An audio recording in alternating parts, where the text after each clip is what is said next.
Social media খুললেই দেখা যাচ্ছে প্রচন্ড তাপে ডিম রোদেই ভাজা হয়ে যাচ্ছে। নিছক মিম বলে উড়িয়ে দিচ্ছেন অনেকেই, কিন্তু আবহাওয়ার আগুন ছড়া রূপ চিন্তা বাড়াচ্ছে আবহবিদদের। বুধবার থেকে ফের একবার তাপমাত্রা বাড়তে থাকবে। অতীতের সমস্ত রেকর্ড ভেঙে ফেলতে পারে আবহাওয়া, আশঙ্কা আবহবিদদের। এর আগে ৪৪ বছর আগে ১৯৮০ সালের এপ্রিল মাসে শহর কলকাতার তাপমাত্রা ছুঁয়েছিল ৪১.৭ ডিগ্রি সেলসিয়াস। তবে আগামী ৭ দিন গরমে নাজেহাল হতে হবে সাধারণ মানুষকে, পূর্বাভাস এমনটাই। বুধবার শহর কলকাতার সর্বোচ্চ তাপমাত্রা থাকতে পারে ৪০ ডিগ্রি এবং সর্বনিম্ন তাপমাত্রা থাকতে পারে ২৯ ডিগ্রি সেলসিয়াস। মঙ্গলবার কিছুটা হলে তাপমাত্রা কমেছিল, যা স্বস্তি দিয়েছিল সাধারণ মানুষকে। এদিন শহরের সর্বোচ্চ তাপমাত্রা ছিল ৩৯.১ ডিগ্রি সেলসিয়াস, যা স্বাভাবিকের থেকে ৩ ডিগ্রি বেশি, এবং সর্বনিম্ন তাপমাত্রা ২৯.২ ডিগ্রি সেলসিয়াস, যা স্বাভাবিকের থেকে ৩ ডিগ্রি বেশি।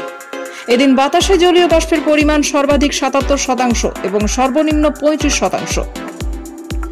২০১৬ সালে কলকাতার সর্বোচ্চ তাপমাত্রা ৪১.২ ডিগ্রি সেলসিয়াস ছিল। ২০১৪ সালে তা ছিল ৪১.২ ডিগ্রি সেলসিয়াস। গত বছর এপ্রিল মাসে শহর কলকাতার সর্বোচ্চ তাপমাত্রা ৪১ ডিগ্রি সেলসিয়াস উঠেছিল একদিন। বুধবারও আবহাওয়ার রৌদ্র দেখা যাবে বলে আশঙ্কা আবহবিদদের। স্বাভাবিকভাবে প্রশ্ন উঠছে, কবে হবে বৃষ্টিপাত? সোমবার কলকাতার আকাশ ছিল আংশিক মেঘলা, যা আশা জাগিয়েছিল সাধারণ মানুষের মধ্যে। কিন্তু এখনই বৃষ্টিপাতের কোনো সম্ভাবনা নেই, অর্থাৎ এই ভ্যাপসা গরমের ভোগান্তি পোহাতে হবে সাধারণ মানুষকে। দক্ষিণবঙ্গে বুধবার থেকে তাপপ্রবাহের স্পেল চলবে। বুধবার দক্ষিণবঙ্গের সব জেলাতেই তাপপ্রবাহের সতর্কতা। চরম তাপপ্রবাহের লাল সতর্কতা থাকবে পূর্ব ও পশ্চিম মেদিনীপুর, পশ্চিম বর্ধমান এবং বাঁকুড়া, এই ৪ জেলাতে। হলুদ সতর্কবার্তা জারি দক্ষিণ ২৪ পরগনা কিছু অংশে।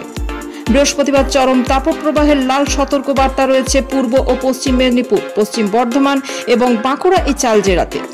শুক্রবার ও শনিবার আরও অস্বস্তি বাড়বে।